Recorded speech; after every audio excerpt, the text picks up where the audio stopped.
On a morning that seemed like any other, 10-year-old Lucas tried to board the school bus while his golden retriever Max blocked the doorway, whining desperately and tugging at his backpack with gentle but insistent teeth. The usually well-behaved dog had never acted this way before, standing firm as Lucas tried to push past, his amber eyes filled with what could only be described as pure terror and determination. Lucas's mother, Amy, attempted to pull Max away, embarrassed as the bus driver honked impatiently, but the loyal retriever planted his paws firmly on the ground and let out a howl that sent chills down her spine. If you love heartwarming stories about the incredible bond between humans and animals that can truly save lives, please subscribe to our channel now so you won't miss any of these remarkable tales. What no one knew that morning was that Max's bizarre behavior wasn't just simple separation anxiety or disobedience. The golden retriever had sensed something dangerous, something lurking in the shadows that threatened the boy he had protected since he was a puppy. Amy stood frozen on the sidewalk, watching the yellow school bus disappear around the corner. Her son's golden retriever continued to whimper beside her, his body trembling with anxiety. She looked down at Lucas, who clutched his backpack straps with white knuckles. "I don't understand what's gotten into him," Amy said, running her fingers through her disheveled brown hair. She was already 15 minutes late for her meeting at the real estate office where she worked. He's never done anything like this before. Lucas knelt down beside Max, wrapping his arms around the dog's neck. "It's okay, boy. I'm not going anywhere." The golden retriever responded by licking Lucas's face frantically, as if checking to make sure he was still there. Amy sighed heavily, pulling out her phone to call her boss. "Dan, I'm so sorry, but I have an emergency at home.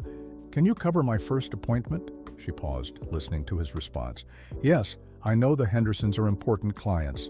I'll make it up to you, I promise." She ended the call and turned to Lucas.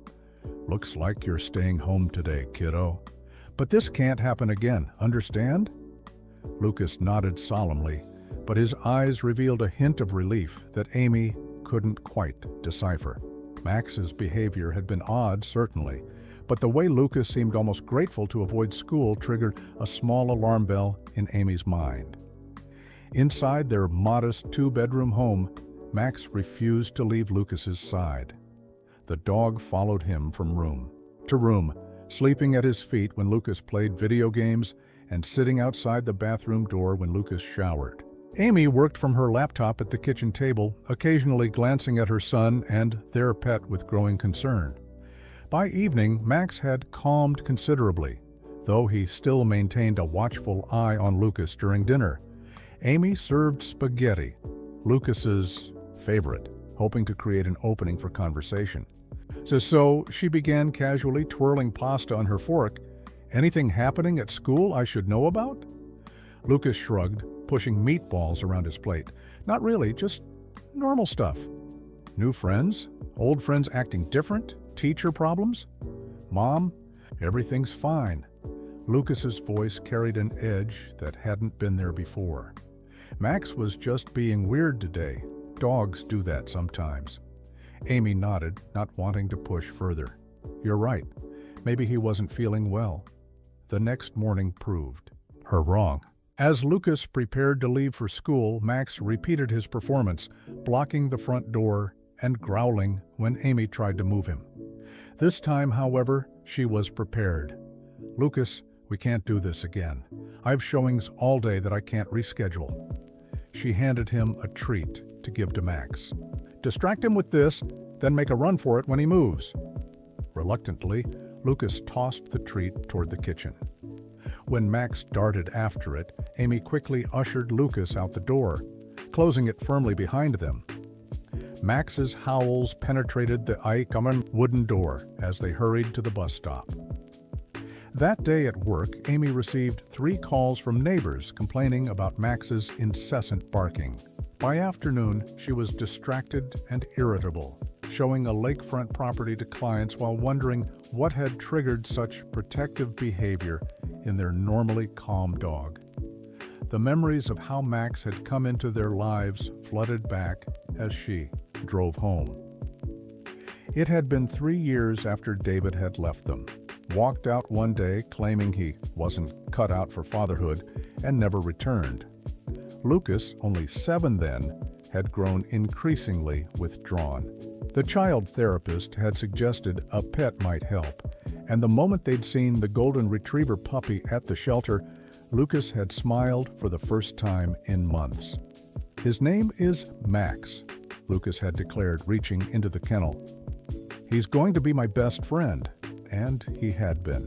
Max had slept beside Lucas's bed every night, had listened to Lucas read aloud when he struggled with words, had run alongside his bike when Lucas finally removed the training wheels. The dog had healed something in her son that Amy couldn't reach herself. When Lucas returned from school that afternoon, Max nearly knocked him over in excitement, sniffing him from head to toe as if checking for injuries. Amy watched the reunion from the doorway, noticing how Lucas buried his face in Max's fur a bit longer than usual. "How was school?" she asked, setting his afternoon snack on the table. "Fine," Lucas mumbled, the standard response of children everywhere. The pattern continued for 2 more days. Each morning, Max became increasingly frantic about Lucas leaving, even scratching the paint off the front door in an attempt to follow the boy to school. Each afternoon, the dog performed a meticulous inspection of Lucas upon his return. On Friday's morning, Max's behavior escalated to a new level. He not only blocked the door, but positioned himself in front of Lucas, backing him against the wall and refusing to let him move toward the exit. When Amy tried to intervene, Max growled, not aggressively, but with clear intention. He had never growled at either of them before. "This is ridiculous," Amy said, though a flutter of real fear had taken root in her chest. "Lucas, we need to get to the bottom of this." She called the school to report Lucas would be absent, then phoned the veterinarian. After describing Max's behavior, the vet suggested bringing him in for an examination. "Sometimes dramatic behavioral changes can indicate health problems," Dr. Martinez explained. "Or he might be picking up on something we humans can't detect." At the clinic, Max passed all his physical tests with flying colors. "He's in perfect health," the vet confirmed, scratching behind Max's ears. "Has anything changed at home recently? New people around? Changes to Lucas's routine?" Amy shook her head, then paused. "Lucas has seemed a bit quieter lately, but I thought it was just preteen moodiness starting early." Dr. Martinez nodded thoughtfully. "Dogs are incredibly intuitive, especially with children they're bonded to. If Max is trying to prevent Lucas from going somewhere, he might be responding to Lucas's own anxiety or fear." "You think Lucas is afraid of something at school?" Amy asked, her stomach tightening. "I'm not suggesting anything specific," the vet clarified, "but it might be worth looking into what happens when Lucas is away that could be triggering Max's protective response." On the drive home, Amy glanced repeatedly at Lucas in the rear-view mirror. He sat quietly, staring out the window while absently stroking Max's golden fur. "Lucas," she said finally, "I need you to be honest with me. Is something happening at school that you're not telling me about?" Lucas's eyes met hers briefly in the mirror before shifting away. "No," he said, but his voice wavered slightly. "Everything's fine." But Amy had heard the hesitation, had caught the flicker of something in his eyes, and she had seen the way Max pressed closer to Lucas when she asked the question. She made a decision then. Starting Monday, she would get to the bottom of whatever was happening, whatever Max was trying so desperately to protect her son from. The weekend passed with an uneasy calm.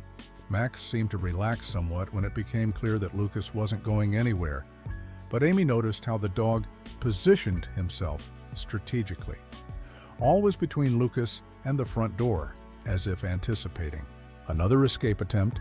Amy used the time to observe her son more carefully. Lucas had always been a bright, talkative child with an easy laugh, but lately his smiles seemed forced, his responses clipped. He spent most of Saturday in his room playing video games, emerging only for meals. When Amy suggested they take Max to the park, Lucas hesitated before reluctantly agreeing. At the park, Amy watched Lucas throw a tennis ball for Max, his movements mechanical rather than joyful. Several neighborhood kids passed by, waving and calling out to Lucas, but he merely nodded in acknowledgement, making no move to join them. "You don't want to play with your friends?" Amy asked casually, sitting beside him on the bench. Lucas shrugged. "Not really in the mood." Sunday morning, Amy prepared Lucas's favorite breakfast, chocolate chip pancakes shaped like animals.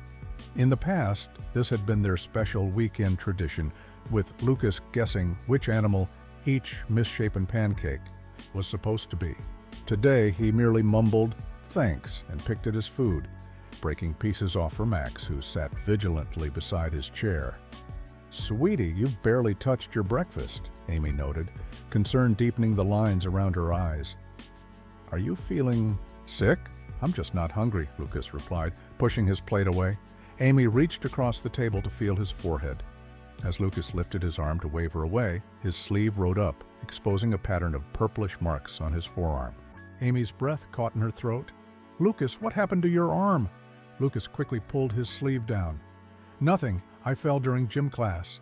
"Those don't look like falling bruises," Amy said, her voice gentle but firm. "Can I see?" "Mom, it's nothing," Lucas snapped, his voice rising. Max immediately stood at attention, ears perked and eyes alert. "I told you I fell. Why don't you believe me?" The outburst was so unlike him that Amy momentarily backed off, hurt, and confusion warring within her. Lucas took advantage of her silence to escape to his room, Max following closely behind. Later that afternoon, Amy folded laundry while Lucas showered. She noticed dark stains on the knees of his jeans, not the usual grass or dirt stains from playing, but something that looked more like mud or grime from a floor. When she checked his other pants, she found similar marks, along with a small tear in the pocket of his favorite pair. When Lucas emerged from the bathroom wearing a t-shirt and shorts, Amy could see more bruises, faded yellowish ones on his knees and a fresher mark on his upper arm. Her heart raced, but she kept her voice calm. "Lucas, I think we need to talk about those bruises." Lucas crossed his arms defensively. "I told you, I fell. Multiple times? I play rough at recess. It's no big deal." Amy sat on the edge of his bed, patting the space beside her. After a moment's hesitation, Lucas sat down, though he kept a careful distance between them. Max immediately jumped up and wedged himself into that space, resting his head on Lucas's lap. "You know you can tell me anything, right?" Amy said softly. "If someone is hurting you." "No one's hurting me," Lucas interrupted too quickly. "Why can't you just leave it alone?" Amy watched as Lucas unconsciously rubbed at the bruise on his arm. "Because I'm your mom and it's my job to protect you, and right now, Max seems to think you need protecting too." At the mention of his name, Max looked up, his intelligent eyes moving between Lucas and Amy as if following their conversation. "Max is just being weird," Lucas muttered, though his hand tightened in the dog's fur. Amy decided to try a different approach. "How about we have a movie night? Your pick. We can make popcorn and build a blanket for it like we used to." The suggestion coaxed a small, genuine smile from Lucas. "Can we watch the new Spider-Man?" "Absolutely." As they settled in for the movie, Amy noticed how Lucas gradually relaxed, laughing at the funny parts and excitedly pointing out details from the comics. It was like glimpsing the old Lucas again, the one who hadn't been carrying whatever secret burden had been weighing him down. After Lucas went to bed, Amy sat at the kitchen table with her laptop, scrolling through school resources on bullying. Everything she read seemed to match Lucas's behavior: withdrawal, loss of appetite, reluctance to discuss school, unexplained injuries. She felt a cold knot of dread forming in her stomach. Amy closed her laptop and moved quietly to Lucas's room. Peering through the partially open door, she saw her son sleeping peacefully, one arm thrown around Max, who lay protectively beside him on the bed, Despite the no dogs on furniture rule, Amy had long ago given up enforcing, returning to the living room. Amy noticed Lucas had left his backpack by the couch. Normally, she would respect his privacy, but fear for her son overrode her principles. She unzipped the bag and carefully examined its contents. His notebooks contained sparse notes, a change from his usually detailed work. His lunch container held uneaten food. At the bottom of the bag, Amy found a crumpled math worksheet with a large red D circled at the top. Shocking for a student who typically earned A's in the subject. As she repacked the bag, a small folded paper fell from one of the notebooks. Amy opened it, her hands trembling slightly. "Remember our deal," the note read in messy handwriting. "Or things get worse. Don't tell." Amy stared at the note, her mind racing. What deal? Who had written this? And what exactly would get worse if Lucas told? The sound of Max's nails clicking on the hardwood floor pulled Amy from her thoughts. The dog stood in the hallway, watching her with those knowing eyes. He patted over and nosed at the backpack, then looked up at Amy as if confirming her suspicions. "You knew something was wrong," Amy whispered, stroking Max's golden head. "You were trying to tell us all along." Max whined softly in response. Amy carefully replaced everything except the threatening note, which she folded and tucked into her pocket. Tomorrow, she would begin investigating in earnest. Someone was hurting her son, and neither she nor Max would rest until they uncovered the truth. Monday morning arrived with a fresh battle. Max once again tried to prevent Lucas from leaving, this time with such determination that Amy had to bribe him with treats and lock him in the laundry room, his desperate howls following them out the door. "I hate doing this to him," Amy said, as they walked to the bus stop, Lucas unusually quiet beside her. "But I need to figure out what's going on." She had spent half the night formulating a plan. First, she would visit the school during lunch. Period. Not to confront anyone, but simply to observe. With an early showing canceled, she had the perfect opportunity. "I might stop by school today," she mentioned casually.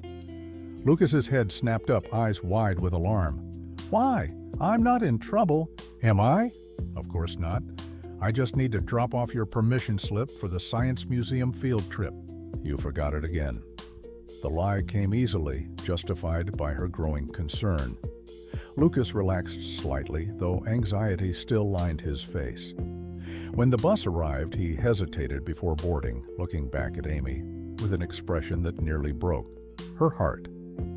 "It'll be okay," she assured him, though uncertainty gnawed at her. "I'll see you this afternoon." After the bus departed, Amy returned home to shower and dress professionally. She needed to appear as if she had legitimate business at the school, not like a concerned mother investigating potential bullying. Max continued to bark frantically from the laundry room, settling only slightly when Amy let him out and gave him Lucas's pillowcase to sniff. "I'm going to fix this," she promised the dog, who watched her with worried eyes. "I'll find out what's happening to our boy." At 11:30, Amy arrived at Edgewood Elementary, signing in at the front office, with the excuse of dropping off paperwork. The secretary knew her well from her years volunteering for school functions. "Perfect timing," Mrs. Reynolds said. "Fifth grade lunch just started.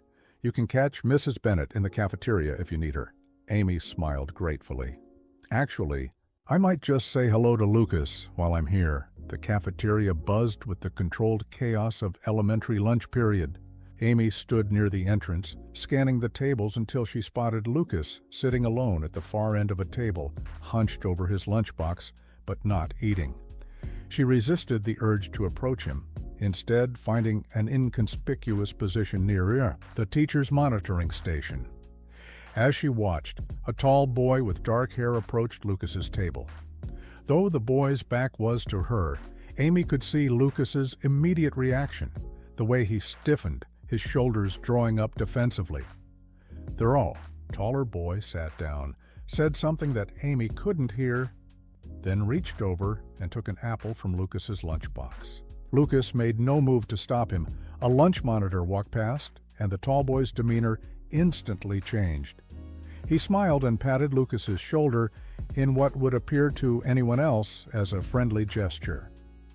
When the monitor moved on, the boy's hand gripped Lucas's shoulder hard enough that Amy could see her son wince. Cold anger rose in Amy's chest. She started forward, then forced herself to stop. Confronting the situation now might make things worse. She needed more information. The tall boy eventually left Lucas's table, joining a group of other fifth graders who laughed as he approached. Lucas remained alone, shoulders slumped in what looked like relief.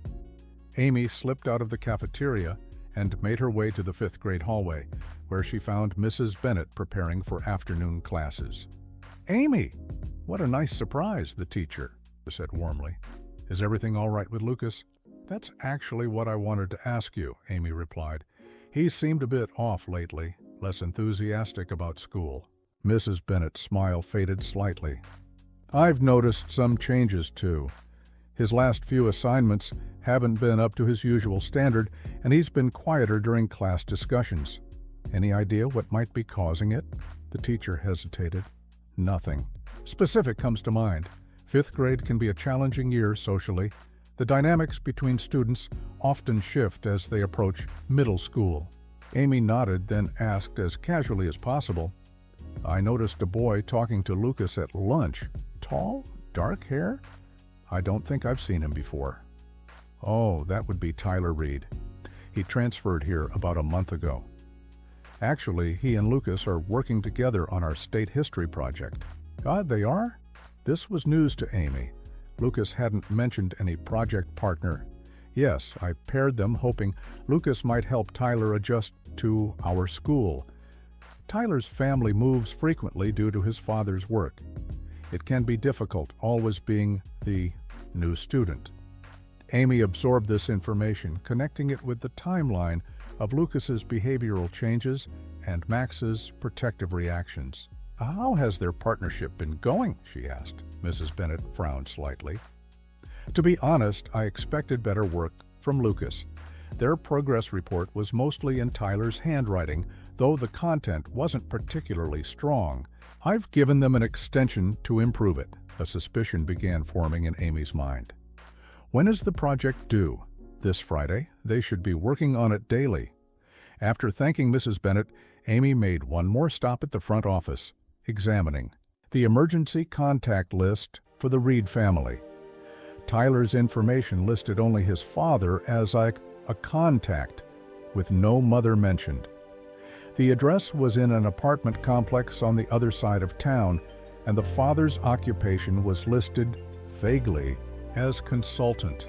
As Amy drove to her afternoon appointment, she processed what she had learned. The mysterious Tyler had entered Lucas's life at precisely the time her son had started withdrawing, and Max had begun his protective behavior. It couldn't be coincidence. When she returned home, Max greeted her with anxious energy, circling and whining. Amy knelt beside him, stroking his golden fur. "I think I've found what you've been trying to tell us," she said softly. "There's a boy named Tyler. Do you know that name, Max?" "Tyler?" At the sound of the name, Max's ears flattened against his head, and a low growl rumbled in his throat. Amy sat back on her heels, startled by the reaction. "I'll take that as a yes," she whispered. The school bus would arrive soon. Amy decided to test her theory one more time. She took out her phone and pulled up the school's online directory, finding a photo of Tyler Reed from a recent assembly. When Lucas came through the door, Max performing his usual inspection, Amy casually held up her phone. "Hey, is this the Tyler you're working with on your history project?" she asked. Lucas glanced at the screen, and all color drained from his face.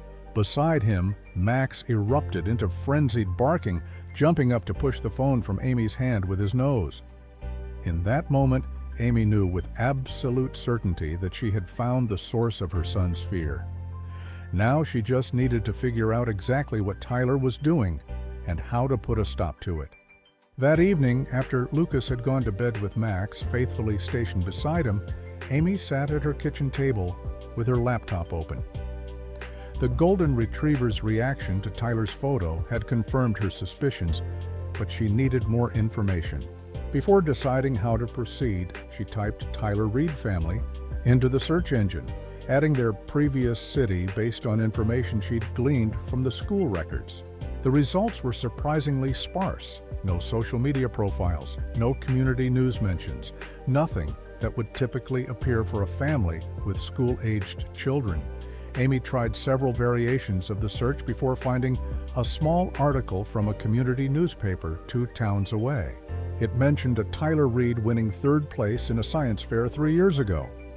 The accompanying photo showed a younger version of the boy she'd seen with Lucas, standing beside a volcano project. No parents appeared in the image. Searching for Reed family plus the names of several other towns yielded similar results. Minimal presence, with the occasional school mention, but no family photos or community involvement. It was as if they deliberately maintained a low profile, or perhaps moved too frequently to put down roots. Next, Amy searched for Walter Reed Consultant using the father's name from the school emergency contact form. This produced a LinkedIn profile with a professional headshot of a stern-looking man in his 40s. His employment history listed 6 different companies in 8 years, all with vague titles like Strategic Consultant or Implementation Specialist. His profile had few connections and minimal information. Amy leaned back, rubbing her tired eyes. Something felt off about the Reed family, but she couldn't pinpoint exactly what. They could simply be private people who relocated often for legitimate work reasons. Yet, combined with Lucas's bruises and the threatening note, her maternal instinct screamed that there was more to the story. Her phone pinged with a calendar reminder. Lucas, history project due, Friday. Amy frowned. Lucas hadn't mentioned working on any project. Yet according to Mrs. Bennett, he and Tyler should be collaborating daily. Had they been meeting without her knowledge? Or was Tyler forcing Lucas to do the work alone? A new thought struck her. Amy went to Lucas's room and quietly retrieved his tablet from his backpack, careful not to wake him or Max. Back in the kitchen, she opened the device, grateful that she knew his password, his dog's birthday. Lucas's search history revealed multiple research queries about their state's historical landmarks, information for the project, undoubtedly. His document folder contained a half-completed report titled Texas Missions, with Lucas's name and Tyler's listed as co-authors. Opening it, Amy noticed that while the writing style matched Lucas's, there were comments in the margins that made her blood run cold. "This is garbage," read one note. "Rewrite it or else." Another comment stated, "Remember our deal. My name first, you do all work." Amy scrolled through Lucas's emails, finding several from a generic address with attachments containing portions of the project that Lucas had apparently completed and sent for approval. The responses were terse and demanding, with threats thinly veiled as feedback. As she continued investigating, Amy discovered photos in Lucas's deleted items, images of his completed math homework, and answers to science worksheets, clearly sent to Tyler. Everything pointed to a classic bullying scenario. Tyler was forcing Lucas to do his schoolwork under threat of physical intimidation, but Max's extreme reaction suggested something even more concerning. The golden retriever had always been protective of Lucas, but his behavior went beyond normal caution. Whatever was happening between the boys, Max sensed it was dangerous enough to physically prevent Lucas from going to school. Amy closed the tablet and reached a decision. She would install a tracking app on Lucas's phone, something she had previously considered an invasion of privacy but now felt was necessary for his safety. After downloading the application and syncing it with Lucas's device, she finally went to bed, though sleep eluded her for hours. The next morning, Amy drove Lucas to school rather than putting him and Max through the trauma of the bus stop struggle. Max howled mournfully as they left, scratching at the door even after they'd driven away. "So," Amy said, trying to sound casual, "how's that history project coming along? The one with Tyler? Lucas stiffened beside her. It's fine. Almost done. Dow, you need to meet with him after school to finish it. No. Lucas's response came too quickly, too forcefully. I mean, we're working on it separately, combining parts later. Amy nodded, not pushing further. Well, let me know if you need any help. I was pretty good at history in my day. As she dropped Lucas off, she noticed Tyler watching from near the school entrance. The moment Lucas walked away from the car, Tyler fell into step beside him, slinging an arm around Lucas's shoulders in what would appear friendly to any observer. But Amy saw how her son flinched at the contact. Throughout the day, Amy checked the tracking app between client meetings. It showed Lucas moving between classrooms normally until lunch period, when his location indicator moved to the rear of the school building. Outside the cafeteria, in an area near the dumpsters, alarm surged through her as she watched the dot remain there for 15 minutes before returning to the building. That afternoon, instead of heading home after her last appointment, Amy parked a block from school and waited. When the final bell rang, she watched students stream out of the building. Lucas emerged alone, walking quickly toward the bus loop. Moments later, Tyler exited with two other boys, looking around as if searching for someone. Amy followed the bus in her car, maintaining a discreet distance. When Lucas disembarked at their stop, she was surprised to see Tyler get off as well. This wasn't his stop, according to the address in his file. As Lucas walked hurriedly toward home, Tyler and another boy followed at a distance, heart pounding. Amy continued trailing them. When Lucas turned onto their street, Tyler and his companion ducked behind a neighbor's hedge. Amy pulled over and watched as Lucas reached their house, fumbling with his key while frequently glancing over his shoulder. Once Lucas was safely inside, greeted undoubtedly by an ecstatic Max, Tyler and the other boy emerged from hiding. They stood across the street, staring at the house for several long minutes. The other boy, taller and older-looking, pointed at different windows, appearing to note something on his phone. Then they turned and walked away, unaware that Amy was documenting their every move with her phone camera. Amy waited until they were out of sight before driving home. As she pulled into the driveway, a chill ran down her spine. Tyler wasn't just bullying Lucas at school, he was tracking him home. And he had brought someone else, someone older, to survey their house. Whatever was happening went far beyond ordinary schoolyard intimidation, and Max, with his uncanny canine intuition, had known it all along. Amy entered the house to find Lucas on the floor of the living room, arms wrapped around Max, who was licking his face with frantic affection. The dog's tail wagged so vigorously his entire body shook, as if celebrating a narrow escape. Lucas looked up at his mother, quickly wiping away what Amy suspected were tears. "How was school?" she asked, setting down her purse and the phone that now held photographic evidence of Tyler's stalking behavior. "Fine," came the automatic response. But his trembling hands betrayed him. Amy sat on the couch, patting the space beside her. "Lucas, we need to talk. I have homework," he muttered, starting to rise. "It can wait," Amy said firmly. "This is important." Reluctantly, Lucas joined her on the couch, Max immediately jumping up to wedge himself between them despite the no-furniture rule. Amy didn't have the heart to scold him. "I know about Tyler," she said gently. Lucas froze, his face draining of color. "What do you mean? I know he's been bullying you. I know he's making you do his schoolwork, and I know he followed you home today." Lucas's eyes widened in panic. "You saw him? Did he see you? Mom, you can't, he'll..." He stopped abruptly, looking down at his hands. "He'll what, Lucas?" Amy prompted, her heart breaking at the fear in her son's eyes. Lucas shook his head, lips pressed tightly together. Amy reached for his hand. "Sweetheart, nothing you say will get you in trouble, but I can't help if I don't know what's happening."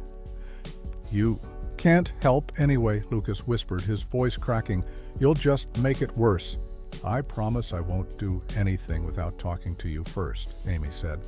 Though it pained her, to make this promise when all she wanted was to storm the Reed household and confront them immediately. "But I need to understand. Please, Lucas." The dam finally broke. Lucas's shoulders slumped and tears spilled down his cheeks. Max whined softly, pressing closer to the boy. "It started when he first came to school," Lucas began, his voice small. "Mrs. Bennett made us project partners and told me to show him around. He seemed okay at first, just quiet. Then one day after school, he asked to see my math homework. When I showed him, he just took it and copied all the answers." Amy nodded encouragingly, though rage simmered beneath her calm exterior. "The next day," he said, "I had to let him copy everything or he'd hurt me. I told him no, and he—" Lucas pulled up his sleeve, revealing one of the bruises Amy had noticed earlier. He twisted my arm behind my back until I said yes. Max growled softly, as if understanding the conversation. After that, it got worse. He made me give him my lunch money. When I didn't have any, he took my food instead. Then he started making me do his homework. All of it. And the project. He wants his name first, even though I'm doing all the work.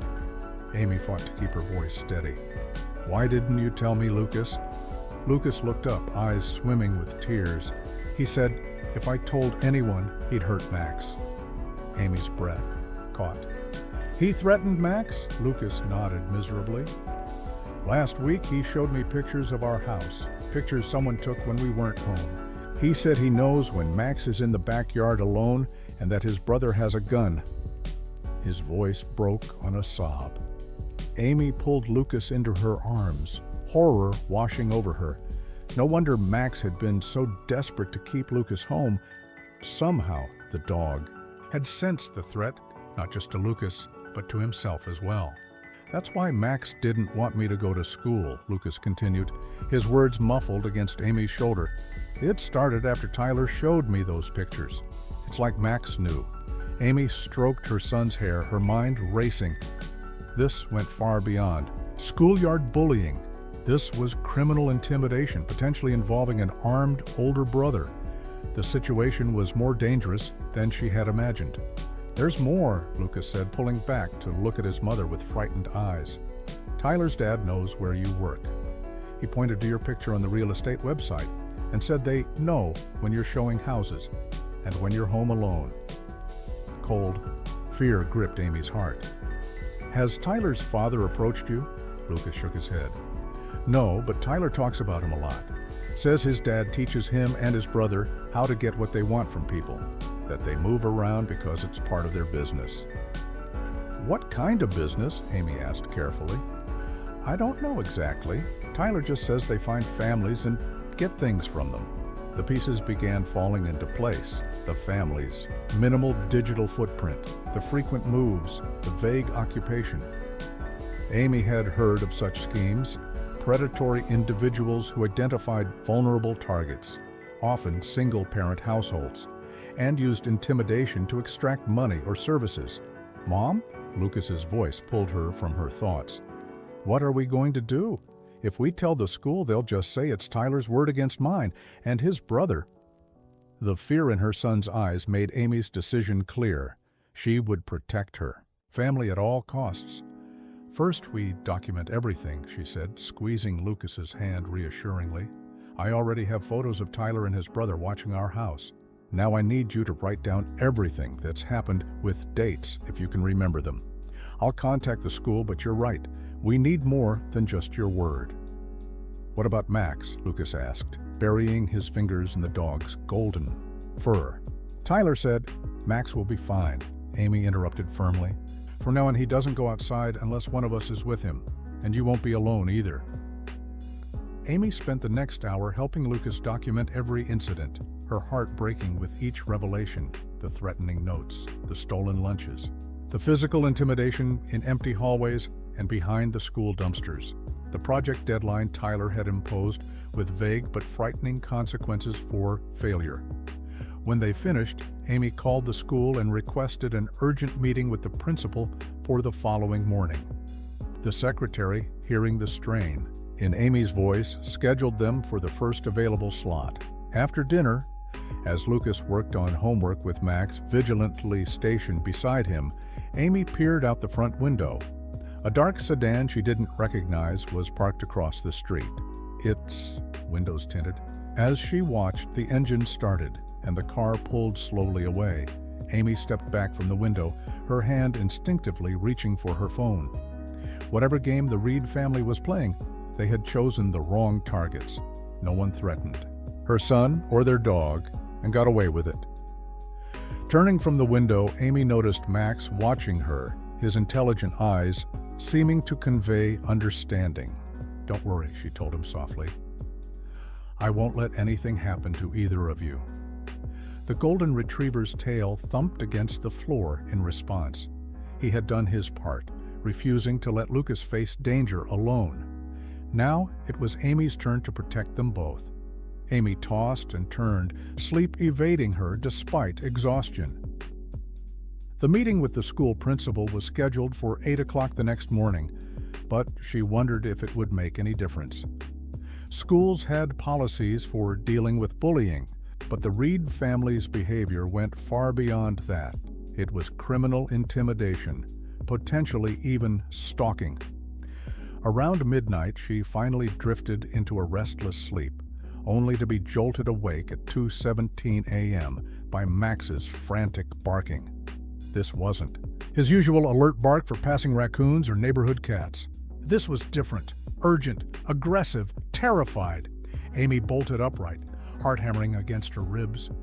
Max's barking came from Lucas's room, punctuated by growls she'd never heard from their gentle dog before. Throwing off her covers, she ran. Down the hallway in her pajamas, she found Max standing on Lucas's bed, hackles raised, facing the window. Lucas sat pressed against his headboard, eyes wide with fear. Outside the window, a shadow moved. Distinctly human. "Lucas, get down," Amy hissed, grabbing her son and pulling him to the floor beside the bed. Max maintained his position, his barking now a continuous, threatening roar. "Call 911, Amy whispered, pressing her cell phone into Lucas's trembling hands. "Tell them, someone's trying to break in." As Lucas made the call, Amy crept to the window, staying low and to the side. She could see a figure on the roof of their attached garage, which gave access to Lucas's second-floor window. The person was working at the window frame with some kind of tool, trying to force the lock. Max's barking grew even more ferocious. The figure at the window hesitated, then peered inside. For a brief moment, the streetlight illuminated the intruder's face. Young, maybe late teens, with features similar to Tyler's. The brother, Amy realized with a chill. The intruder caught sight of Max and recoiled. The golden retriever lunged. Forward, teeth bared, slamming against the window with enough force to crack the glass. The would-be intruder scrambled backward, losing his balance on the sloped garage roof and sliding toward the edge. "They're on their way," Lucas whispered, ending the call. 3 minutes. Amy nodded, never taking her eyes off the window.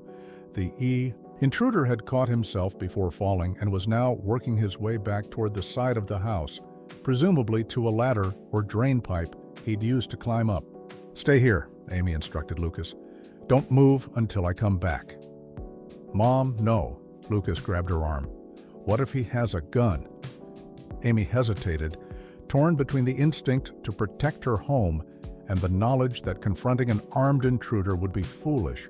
Max made the decision for her, racing out of the bedroom and down the stairs, barking frantically. "Max!" Lucas cried, starting after him. Amy caught her son. "Stay here," she commanded, then followed the dog downstairs.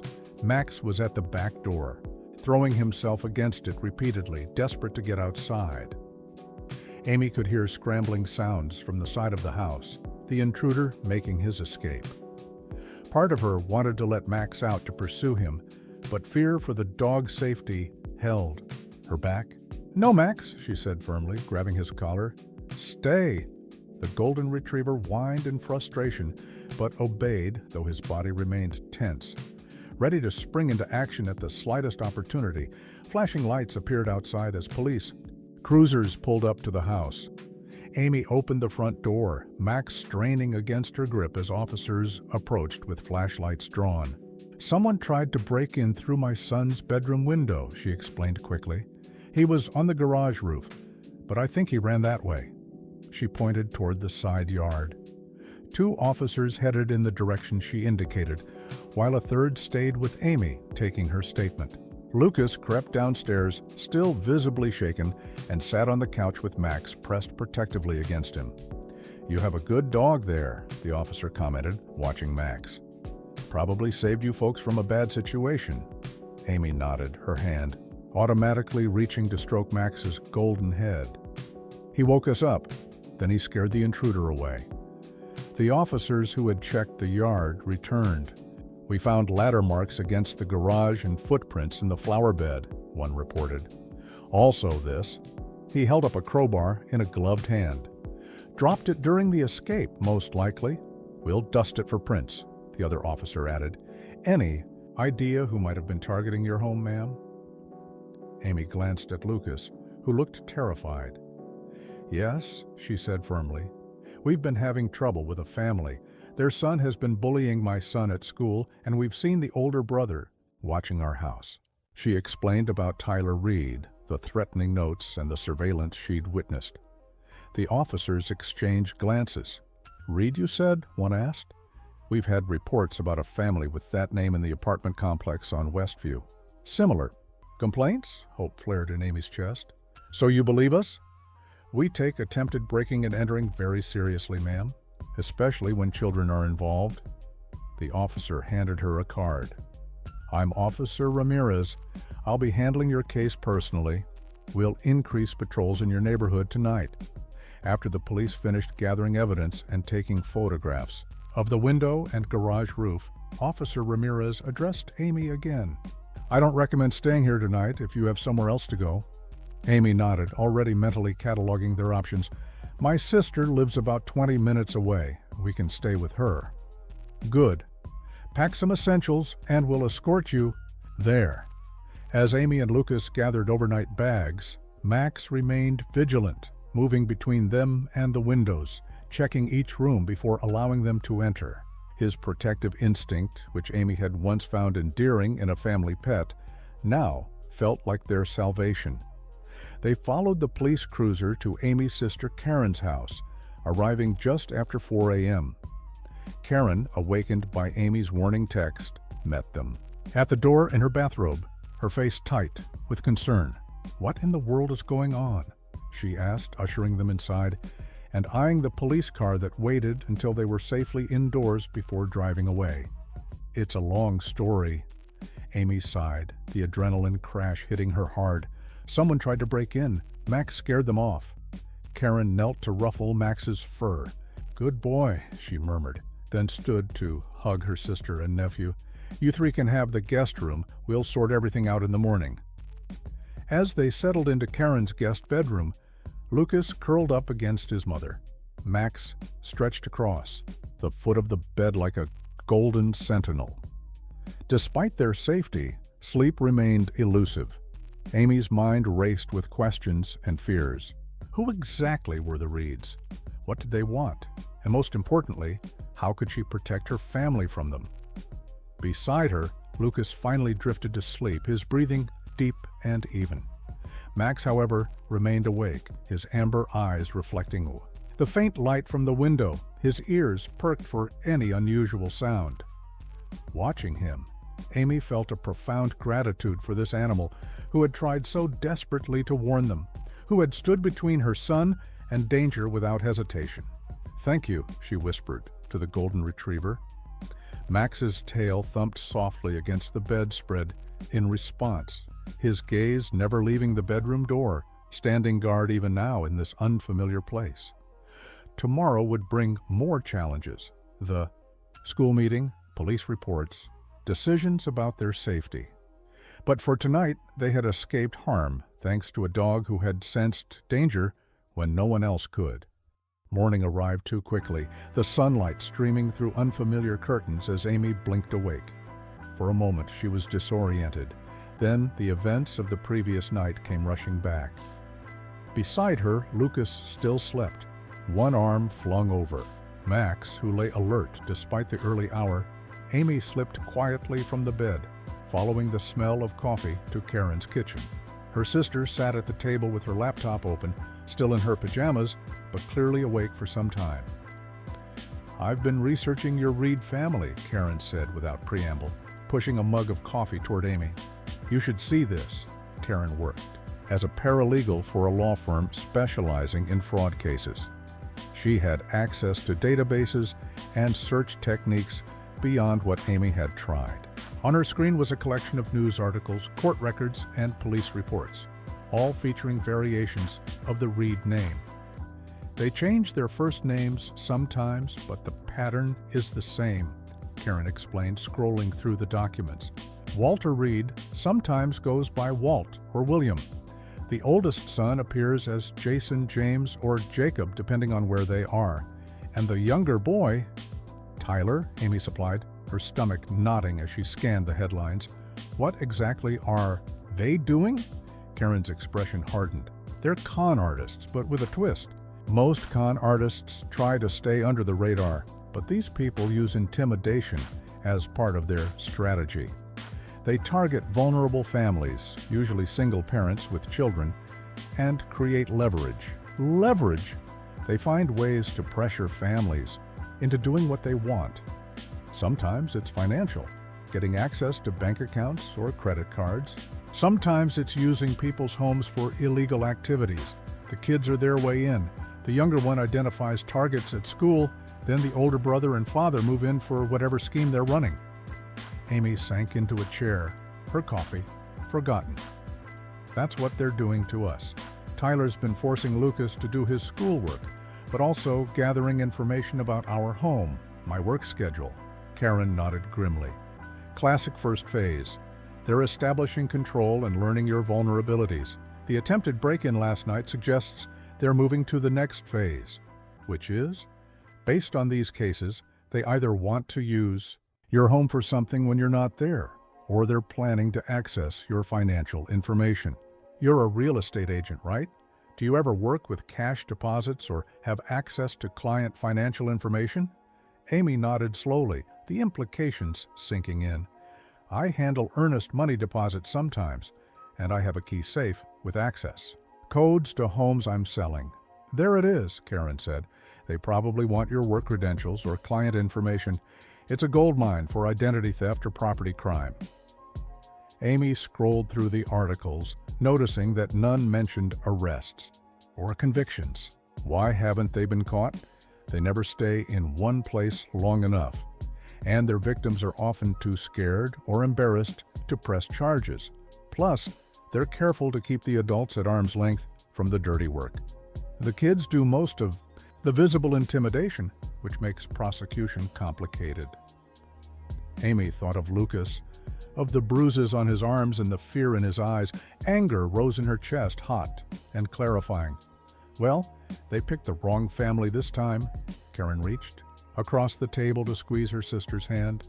"Be careful, Amy. These people are dangerous." "I know.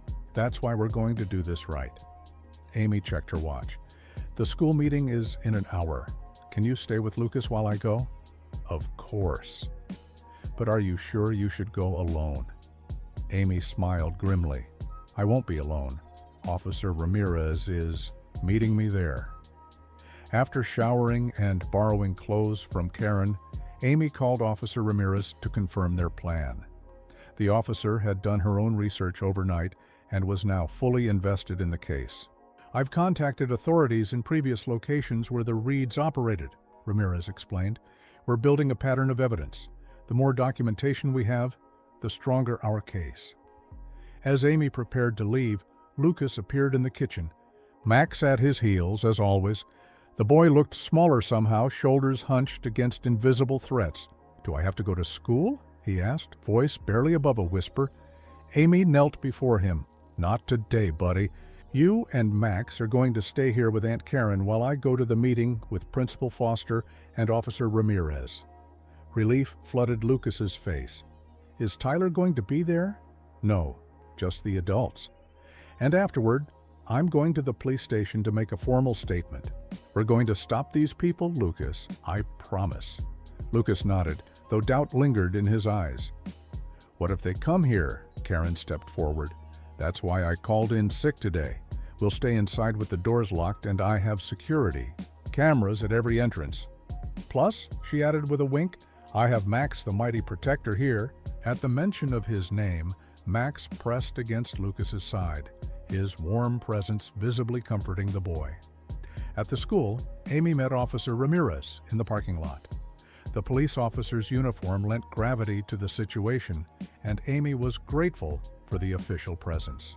Together, they entered Principal Foster's office, where the school counselor and Lucas's teacher, Mrs. Bennett, also waited. Principal Foster, a tall woman with prematurely gray hair and kind eyes, gestured for them to sit. Mrs. Reynolds explained. This was urgent, though she didn't provide details. "What's this about, Miss Mitchell?" Amy took a deep breath and laid out the evidence. Lucas's bruises, the threatening notes, the academic coercion, and finally, the attempted break-in. She provided screenshots of the messages on Lucas's tablet and the photos she'd taken of Tyler and his brother surveilling their home. Mrs. Bennett looked stricken. "I had no idea. I paired them together thinking Lucas could help Tyler adjust." "You couldn't have known," Amy assured her. "These people are practiced at appearing normal." Officer Ramirez took over, explaining the Reed family's history and pattern of behavior. "We believe Tyler was assigned to target Lucas specifically because his mother works in real estate, providing access to properties and financial information." Principal Foster's expression hardened. "Tyler Reed is in my school right now. What do you propose we do?" "For now, nothing that would alert him," Ramirez said. "We're building a case against the entire family. If we move too quickly, they might disappear again." "But I can't have him continuing to threaten other students," Foster objected. "Agreed," Ramirez nodded. "We need to remove him from the situation without tipping our hand." She turned to Amy. "Does Tyler know about the break-in attempt?" "That... You reported it?" Amy considered this. "I don't think so. It happened in the middle of the night, and we went straight to my sister's afterward." "Good. Then here's what I propose." As Officer Ramirez outlined her plan, Amy felt the first stirrings of hope. They weren't powerless against these predators.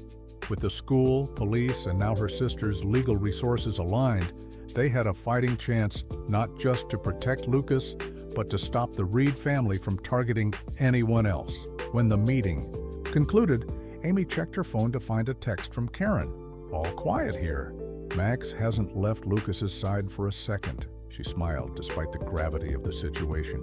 Their loyal golden retriever had been trying to warn them all along, sensing a danger the humans in his life had initially missed. Now he stood guard.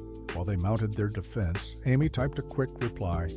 "Meeting went well. We have a plan. Tell Max he's the best detective on the case." The plan came together over the next 2 days. Amy and Lucas remained at Karen's house, their own home, now part of a police surveillance operation. Officer Ramirez had stationed plainclothes officers in the neighborhood, watching for any return visits from the Reed family. At school, Principal Foster had implemented a subtle strategy. Tyler was called to the office and informed that due to his adjustment difficulties, he would be temporarily placed in a different classroom for specialized attention. This kept him separated from other potential victims, while allowing the authorities to monitor him without raising suspicion. Meanwhile, Amy had spoken with her real estate broker, who was horrified to learn about the attempted exploitation of client information. Together, they changed all of Amy's work passwords and access codes, then alerted other agents in the office to watch for suspicious behavior. Karen's legal connections proved invaluable. She reached out to contacts in cities where the Reeds had previously operated, gathering statements from past victims who had been too intimidated to come forward alone. A pattern emerged. The family typically stayed in an area for 3 to 6 months, long enough to execute their schemes, but not so long that authorities could build a comprehensive case. "They're opportunists," Karen explained as she, Amy, and Officer Ramirez sat at her dining table surrounded by documents. "They prefer soft targets and quick payoffs. When they meet resistance, they usually move on. But first they escalate," Ramirez noted grimly. "The break-in attempt shows they're getting desperate or impatient. That makes them dangerous." Amy glanced toward the living room, where Lucas sat with Max half-heartedly playing a video game. The boy had been quiet since their hasty departure from home, clinging to his dog for comfort. Max, for his part, remained vigilant, his ears perking up at every unfamiliar sound. "So what now?" Amy asked. "We can't hide forever, and Lucas needs to return to school eventually." Ramirez tapped her pen against her notepad. "We need to catch them in the act, something definitive that they can't talk their way out of." "Right. Now, we have circumstantial evidence and hearsay. Enough for a restraining order maybe, but not enough for the kind of charges that would stop them permanently." "What about the break-in?" Karen asked. "We have physical evidence, but no positive identification. The crowbar had been wiped clean." Ramirez frowned. "These people are experienced. They know how to skirt just at the edges of the law," Amy thought for a moment. "What if we give them what they think they want? Create an opportunity that's too tempting to pass up?" Both women looked at her questioningly. "A trap," Amy clarified. "Use me as bait." "Absolutely not," Karen objected immediately. "It's too dangerous." But Ramirez was considering it, her head tilted thoughtfully. "What did you have in mind?" Amy leaned forward. "The school's spring carnival is this Friday. It's a big community event. Families, teachers, everyone attends. My real estate office always sponsors a booth. What if I volunteer to work it, making it known that I'll have access to the booth's cash box and donation records?" "And you think the Reeds would make a move in such a public setting?" Ramirez asked skeptically. "Based on the patterns you've described, yes. They look for quick opportunities with minimal risk. A crowded event with money changing hands is perfect for them. Plus," Amy added, "Lucas would typically be with me, giving Tyler or his brother a reason to approach." Ramirez nodded slowly. "We could have officers stationed throughout the carnival. With proper preparation and enough personnel, it could work." Karen still looked unconvinced. "And what about Lucas? You can't seriously consider putting him at risk again." "Lucas would be surrounded by police and protected at all times," Ramirez assured her. "In fact, his participation is crucial for making the scenario believable." Amy turned toward the living room, where Lucas had abandoned his game and was clearly listening to their conversation. "What do you think, buddy?" "We'd make sure you're safe the whole time." Lucas chewed his lower lip nervously. "Would I have to talk to Tyler?" "Only enough to make it seem normal," Ramirez explained gently. "We'd have officers nearby, and you'd have a code word if you felt uncomfortable." Lucas looked down at Max, who sat attentively at his feet. "Can Max come too?" The adults exchanged glances. Animals weren't typically allowed at school functions, but in this case, "I think we can arrange a special exception," Principal Foster had said when they called her with the plan. "Given Max's role in uncovering the situation, we could designate him as a therapy dog for the event." Lucas seemed to gain confidence at the thought of having Max with him. "Okay," he said finally. "I'll do it." The next 2 days were a flurry of preparation. Ramirez coordinated with other officers, mapping the carnival grounds and establishing positions and protocols. Amy and Lucas returned home briefly to collect appropriate clothing and Max's leash and tags, the house feeling strangely empty after their absence. Karen, despite her misgivings, helped create a convincing scenario. "The cash box should be visible but secure," she advised. "Make it tempting, but not too easy. And Lucas should have this." She handed her nephew a small device that looked like a typical child's smartwatch. "Panic button. Press it 3 times. Quickly, and it alerts every officer on site."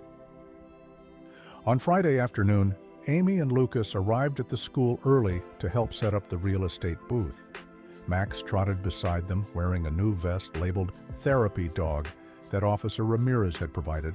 The golden retriever seemed to sense the importance of his role, his demeanor both alert and calm.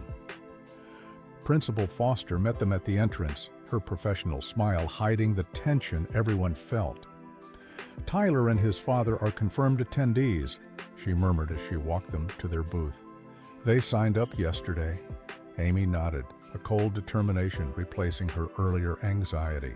She thought of the nights Lucas had lain awake, terrified, of Max's desperate attempts to protect him, of the other families who had been victimized by these predators. "Remember," Ramirez said, approaching in casual clothes that disguised her. "Role as an officer. Act natural but stay aware. We have eyes on every entrance and exit." As the carnival opened and families began streaming in, Amy arranged brochures on her booth and placed the cash box in its designated spot, visible through a clear section of the booth's side panel, but locked and secured. Lucas sat nearby with a tablet, appearing to play games but actually monitoring a live feed from Karen's security cameras at home, part of the fiction that Amy had access to security systems for her listings. Max lay at Lucas's feet, his posture relaxed, but his eyes constantly scanning the growing crowd. Every so often his ears would prick up at a passing sound, but he remained disciplined in his designated role. "They're here," Lucas whispered about an hour into the event, his body tensing. By the entrance. Amy followed his gaze and spotted Walter Reed and his sons moving through the crowd. Tyler was pointing out different booths to his father, who nodded with apparent interest, while his eyes calculated something entirely different. The older brother, Jason, according to their latest intelligence, hung back, his hands in his pockets, face partially obscured by a baseball cap. "Game time," Amy murmured, both to Lucas and to the concealed microphone Ramirez had provided. "Remember, you're safe. We all are." Lucas reached down to touch Max's head, drawing strength from the dog's steady presence. Max looked up at him, then at the approaching Reed family, a low growl building in his throat. "Easy, boy," Lucas whispered. Not yet. The trap was set. Now they just had to wait for the Reeds to take the bait. Walter Reed's gaze swept across the carnival grounds with practiced precision, lingering briefly on Amy's booth before moving on. He whispered something to Tyler, who nodded and began making his way toward Lucas, while his father and older brother circled in the opposite direction. Amy felt her heart rate accelerate, but kept her expression neutral as she handed a brochure to a couple interested in lakefront properties. Through her peripheral vision, she watched Tyler approach, his face arranged in a mask of casual friendliness that never reached his eyes. "Hey, Lucas," Tyler said, his voice carrying the false cheer of a schoolyard bully forced to interact in front of adults. "Cool watch." Lucas's fingers instinctively covered the panic button device on his wrist. "Thanks," he mumbled, his eyes darting to Amy, who gave him a reassuring nod. Max, who had been lying quietly at Lucas's feet, raised his head at Tyler's approach. A low, almost inaudible growl rumbled in his chest as his amber eyes fixed on the boy who had tormented his young owner. Tyler took a step back, clearly remembering Max's previous reactions to him. "I didn't know dogs were allowed," he said, a flicker of unease crossing his face. "He's my therapy dog," Lucas replied, gaining confidence from Max's protective presence. "He goes where I go now." Tyler frowned, this unexpected development clearly disrupting whatever plan he'd been given. He glanced toward his father, who was now examining handmade crafts at a booth staffed by fifth-grade teachers, though his attention remained on Amy's station. "So, did you finish our history project?" Tyler asked, reverting to his standard intimidation tactic. "It's due today." "Mrs. Bennett gave me an extension," Lucas said, the rehearsed line coming out more naturally than Amy had expected, "since I missed school because of the break-in." Tyler's expression flickered, surprise, then concern. "What break-in?" "Someone tried to get into my room the other night. The police came and everything." Amy watched the calculation happening behind Tyler's eyes, assessing whether his brother had been identified, whether their operation was compromised. She busied herself with reorganizing brochures, pretending not to listen. "That's weird," Tyler finally said. "Anyway, I need that project. My dad will be mad if I get a bad grade." Lucas shrugged with a confidence Amy had coached him on. "You can have my notes, but I'm doing my own project now." Tyler's face darkened. "That's not our deal." "I don't care about our deal anymore," Lucas replied, his hand dropping to rest on Max's head. The golden retriever stood up, positioning himself between Lucas and Tyler. Before Tyler could respond, Walter Reed appeared beside Amy's booth, his older son lingering a few yards back watching the crowds. "Beautiful evening for a carnival," Walter said, his voice smooth and practiced. "You must be Lucas's mother. Tyler has mentioned what good friends they've become." Amy met his gaze directly. "Mr. Reed, is it?" "Yes, Tyler and Lucas have certainly been spending time together, working on projects, exchanging notes, sharing information." Something dangerous flashed in Walter's eyes, quickly masked by a practiced smile. "Oh, kids these days, always collaborating. Very different from when we were in school, wouldn't you say?" "Some things are different," Amy agreed, maintaining her composure. "Technology, teaching methods, but bullying, intimidation, exploitation, those things haven't changed much." Walter's smile never wavered, but his eyes hardened. "Strong words, Ms. Mitchell. I hope they're not directed at my son. Children can misinterpret social dynamics sometimes." "I don't think there's been any misinterpretation," Amy replied evenly. "Tyler has been very clear about what he wants from Lucas and what will happen if he doesn't get it."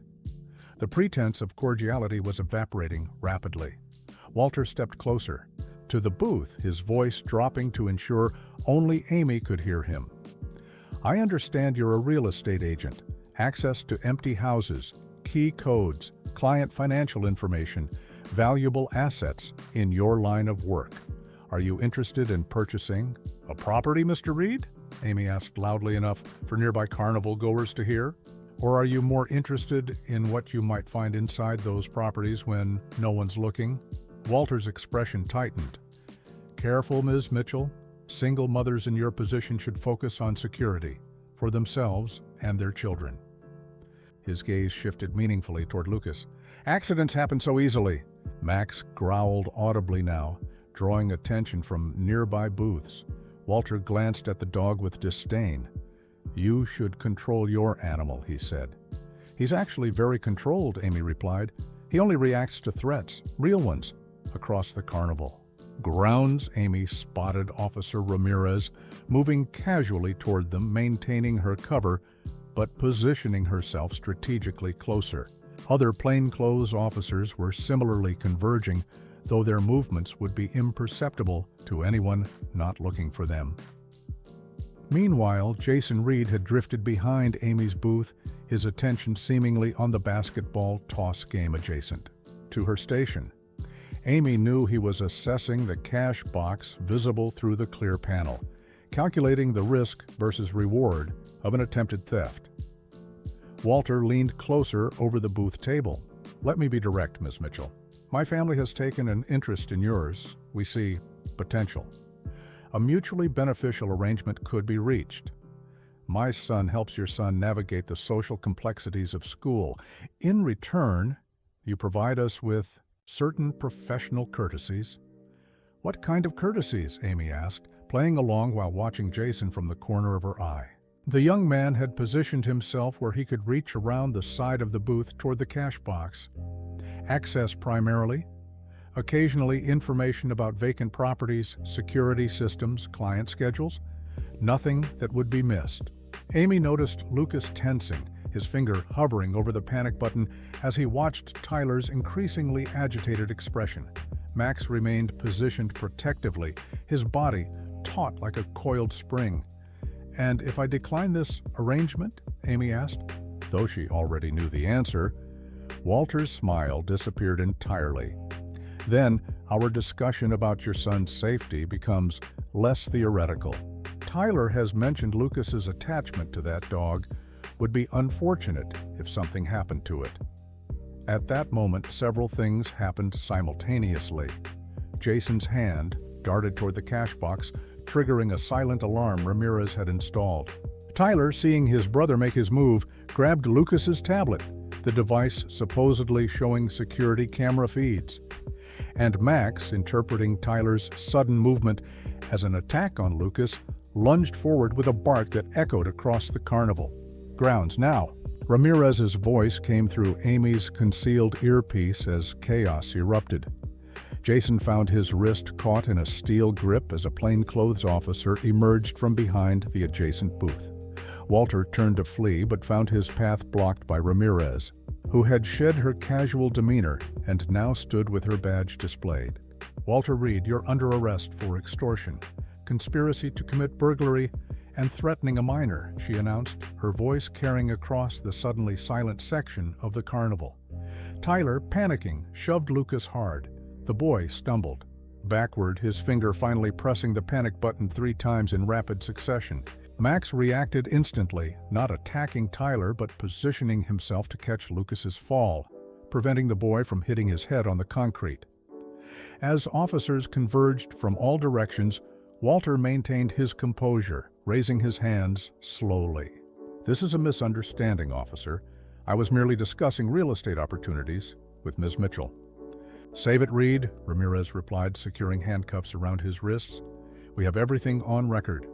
Your conversation just now, the break-in attempt at the Mitchell home, the pattern of intimidation at the school. It's over." Jason struggled briefly before being subdued by 2 officers.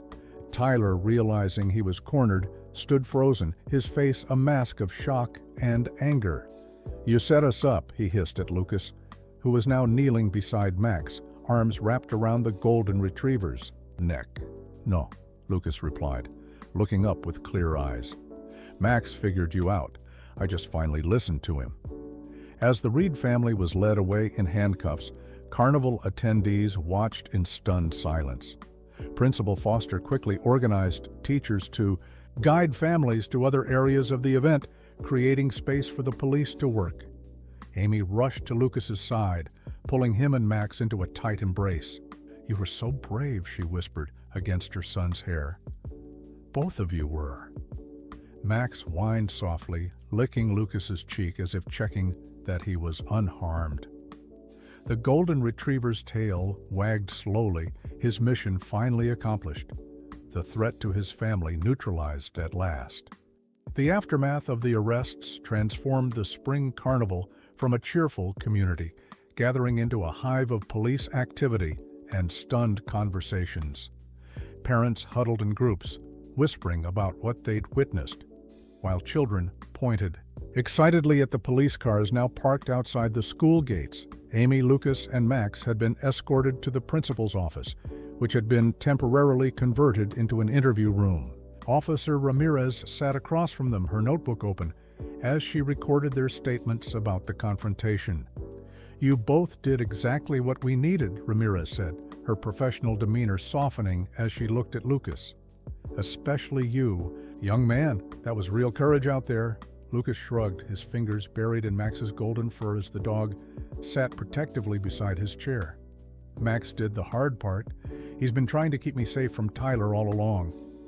Amy watched her son with a mixture of pride and lingering concern.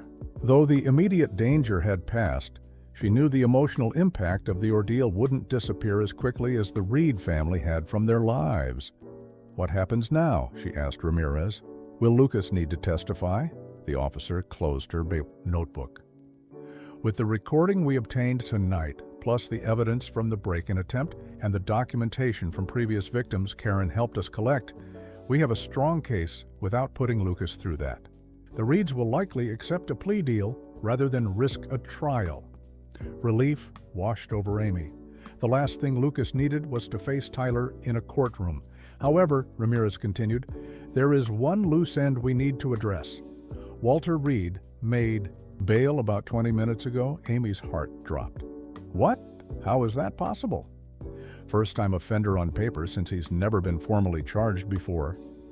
Judge set bail before we could present the full history." Ramirez's expression turned grim. "His sons remain in custody, but Walter is out until the hearing next week."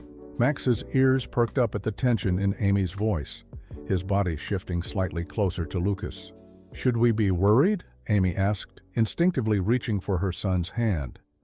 "We have officers watching your house, and we'll maintain surveillance until the hearing, but as a precaution, I'd recommend staying somewhere else tonight." Ramirez stood, adjusting her badge. "I need to check on some details with the prosecutor.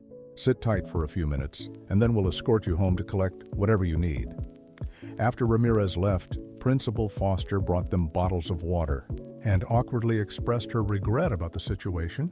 "If I'd known what that family was doing, I feel terrible that it happened in my school." "You couldn't have known," Amy assured her, though part of her wondered if the signs had been there all along, visible to Max, but overlooked by the humans, who should have been protecting Lucas. As they waited, the spring carnival was officially canceled for the evening, parents and children directed to leave in an orderly fashion. Through the office window, Amy could see the once festive grounds now mostly empty, save for a few teachers dismantling booths and police officers collecting evidence. Finally, Ramirez returned to escort them home. "Collect enough for a few days," she advised as they drove through the darkening streets. "We'll have a patrol car outside your sister's place tonight." At home, Amy moved quickly, packing essentials while Lucas gathered his favorite games and books. Max followed Lucas from room to room, still unwilling to let the boy out of his sight. The golden retriever's behavior had shifted since the confrontation. While still protective, he seemed less frantic, as if knowing the worst of the danger had passed. As Lucas stuffed clothes into his backpack, a sharp sound from downstairs made them all freeze. Max's ears shot up, his head turning toward the bedroom door. Amy put a finger to her lips, motioning for Lucas to stay put, as she crept to the landing to look down into the front hall. Officer Ramirez stood at the open front door, speaking with another officer who had been posted outside. Their postures were relaxed, suggesting no immediate threat, and Amy allowed herself to breathe again. "Just checking in," Ramirez called up, spotting Amy on the stairs. "Everything okay up there?" "Almost done," Amy replied. 5 more minutes." They resumed packing, the momentary alarm fading.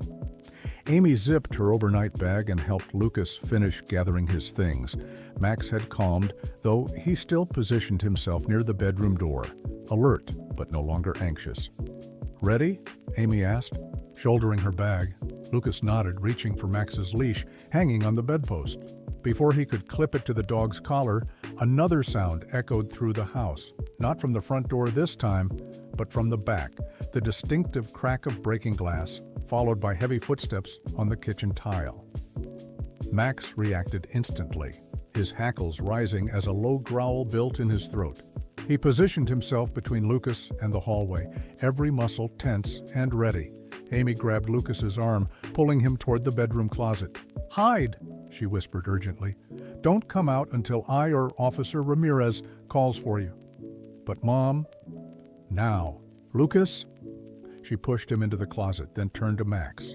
"Stay with him," she commanded, pointing to the closet. The golden retriever hesitated, torn between protecting Lucas and confronting the threat. Amy made the decision for him gently, pushing him into the closet with Lucas before pulling the door nearly closed. Through the crack, she could see Lucas's frightened eyes and Max's alert profile as the dog stood guard in the small space. Amy moved to the bedroom door, intending to call for Ramirez, but froze when a figure appeared at the top of the stairs. Walter.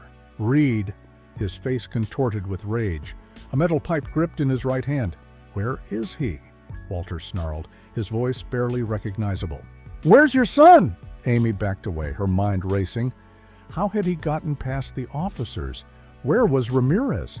"The officers are right downstairs," she said, trying to keep her voice steady. "They'll be up here any second." Walter laughed, a hollow sound devoid of humor. "Your police friends are a bit preoccupied with a little distraction I arranged at the front of the house. By the time they realize I'm inside, I'll have what I came for." "And what's that?" Amy asked, desperately trying to buy time. "Insurance," Walter replied, advancing slowly. "Your son is going to recant his statement." say it was all a misunderstanding, and you're going to give me access to your client files, the wealthy ones, the ones with empty vacation properties full of expensive things.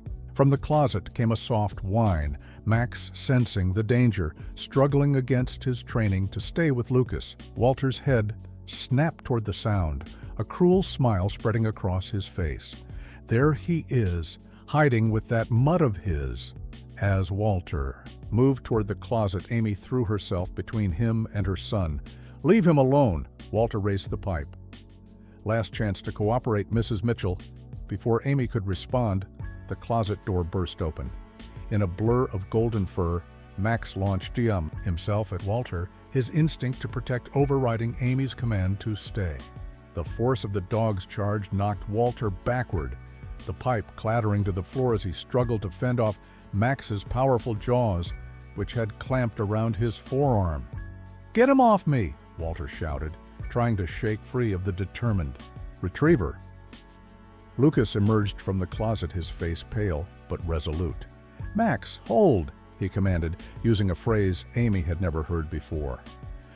To her amazement, Max maintained his grip on Walter's arm, but ceased shaking or biting down harder, effectively immobilizing the man without causing further injury.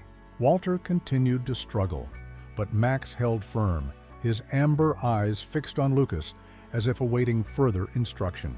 The commotion finally alerted Ramirez, who burst into the room with her weapon drawn.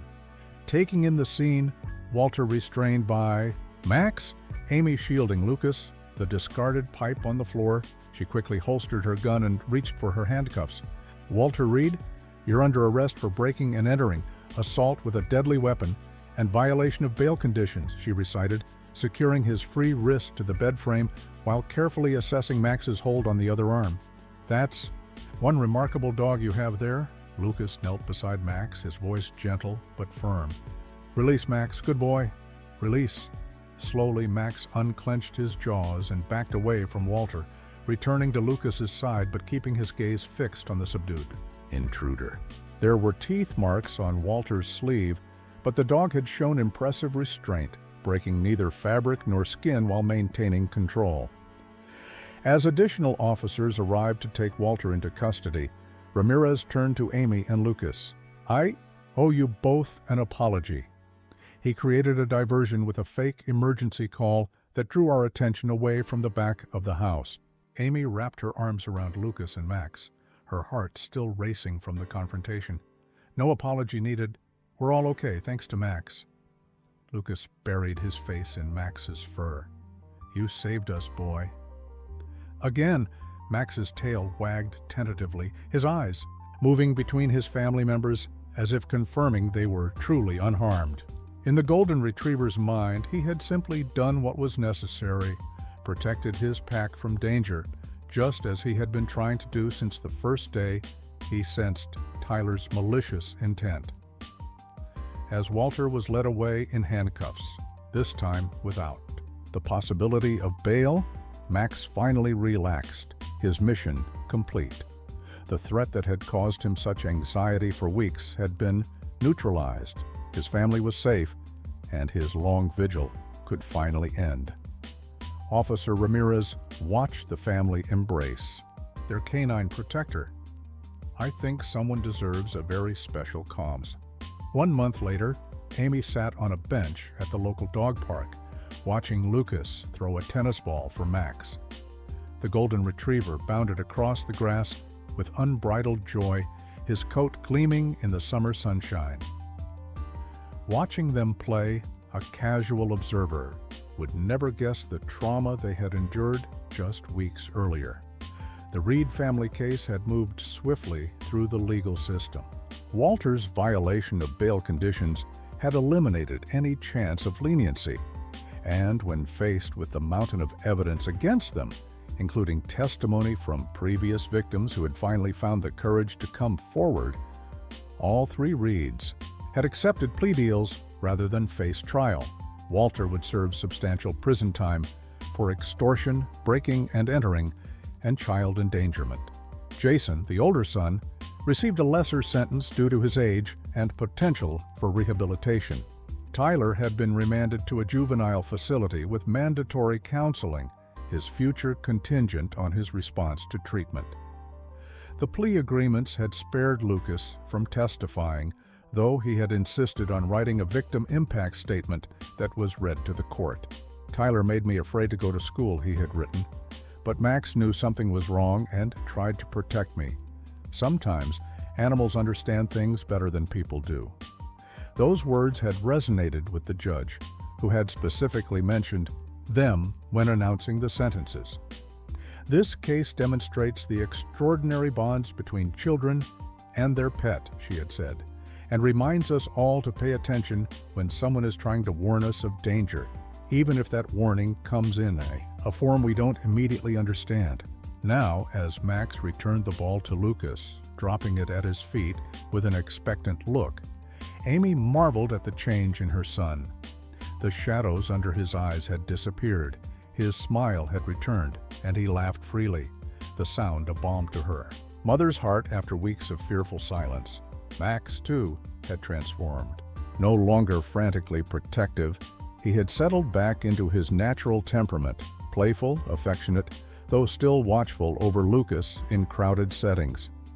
He slept peacefully at the foot of Lucas's bed, rather than standing guard at the decor, and no longer panicked when Lucas prepared for school each morning. The school itself had undergone changes. Principal Foster had implemented new anti-bullying protocols and enhanced background checks for transfer students. Mrs. Bennett had been devastated to learn how her well-intentioned pairing of Lucas and Tyler had facilitated the bullying, and had thrown herself into researching better ways to integrate new students without creating vulnerable situations. Amy's phone buzzed with a text from Karen. "Don't forget ceremony at 3. Bring Max's special collar." Amy smiled, remembering the polished leather collar with a brass nameplate they had purchased for today's occasion. Max was receiving an official commendation from the police department, the first animal in the city's history to be so honored. Officer Ramirez had championed the recognition, arguing that Max's actions had not only protected Lucas and Amy, but had helped apprehend criminals who had victimized multiple families. 10 more minutes, Lucas," Amy called. "Then we need to get Max bathed and ready for his big moment." Lucas gave a thumbs up without interrupting the game, his face flushed with exertion and happiness. Amy leaned back on the bench, allowing herself to fully relax for perhaps the first time since Max had first blocked the school bus door. Across the park, she noticed a woman watching Lucas and Max with particular interest. The woman approached Amy's bench hesitantly. "Excuse me," she said.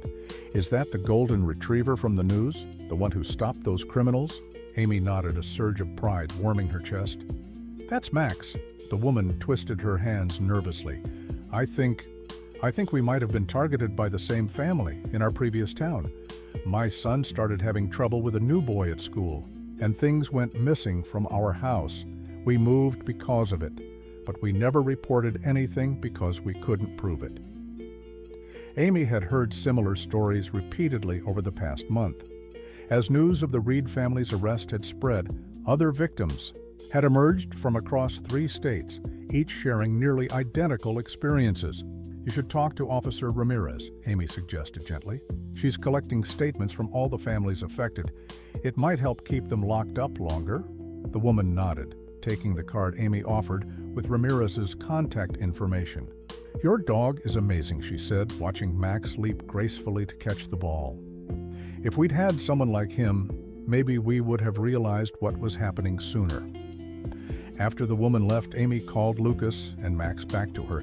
It was time to prepare for the ceremony. At home, Lucas helped bathe Max, who endured the indignity of a bubble bath with patient resignation, seeming to understand that something important was happening. "Do you think Max knows he's getting an award?" Lucas asked as he carefully dried the dog's golden fur. Amy smiled, fastening the new collar around Max's neck. "I think he knows he's loved. That's what matters to him." The police station had set up a small podium in the community room with chairs arranged for the ceremony. Amy was surprised by the turnout. Not just police officers and city officials, but teachers from Lucas's school, neighbors, and several families she didn't recognize, but who must have followed the story in the news. Officer Ramirez greeted them at the door, kneeling to ruffle Max's ears. "There's our hero," she said warmly, "all ready for his big moment?" Max wagged his tail, pressing against Lucas's leg as they moved through the crowd. People reached out to pat his head or scratch under his chin, and while he accepted the attention, politely his focus remained primarily on Lucas, as always. The ceremony itself was brief but moving. The police chief spoke about the unique partnership between humans and animals, and how Max's protective instincts had uncovered a criminal operation that might otherwise have continued victimizing families. Ramirez recounted Max's role in the investigation and final confrontation, emphasizing his restraint and training. Then it was Lucas's turn to speak. Amy had helped him prepare a few words, but as he stood at the microphone, Max sitting attentively at his feet, Lucas set aside the note cards and spoke from his heart. "Max knew something was wrong before any of us did," he said, his clear voice filling the room. "He tried to tell us every day when he wouldn't let me go to school. He was saying danger the only way he could. I didn't understand at first, but he never gave up on protecting me." Lucas knelt beside Max, arms around the dog's neck. "If your pet is trying to tell you something, please listen. They might see things we don't. They might know things we can't. Max saved me because that's what dogs do for the people they love. They protect their pack." There wasn't a dry eye in the room as the police chief presented Max with a special badge attached to his collar, officially making him an honorary K-9 officer. Max accepted the honor with dignified composure, though his attention remained fixed on Lucas rather than the applause surrounding them. Afterward, at home, Max's new badge was removed and placed carefully on the mantel for safekeeping. The golden retriever himself sprawled on the living room rug, exhausted from the day's excitement, his head resting on Lucas's lap as the boy read a book. Amy watched them from the kitchen doorway, her heart full. The nightmare was over. The Reeds were facing justice. Lucas was healing. And Max, loyal, brave, intuitive Max, had returned to being simply a beloved family dog, his extraordinary moment of heroism behind him. But Amy knew that in the ordinary rhythm of their days to come, the morning routines, the walks in the park, the quiet evenings at home, Max's true heroism would continue in the most important way, through his steadfast love for the boy he had saved, and the unbreakable bond between them that no threat had been able to sever. As if sensing her thoughts, Max lifted his head from Lucas's lap and looked toward Amy, his amber eyes soft with contentment. In that moment, Amy knew with absolute certainty that whatever challenges life might bring their way, they would face them together, mother, son, and the golden retriever who had shown them the true meaning of protection. Lucas scratched behind Max's ears exactly the way the dog liked best. "You're a good boy, Max," he murmured. "The very best boy." Max's tail thumped against the floor in quiet agreement, his mission complete, his family safe, his heart at peace.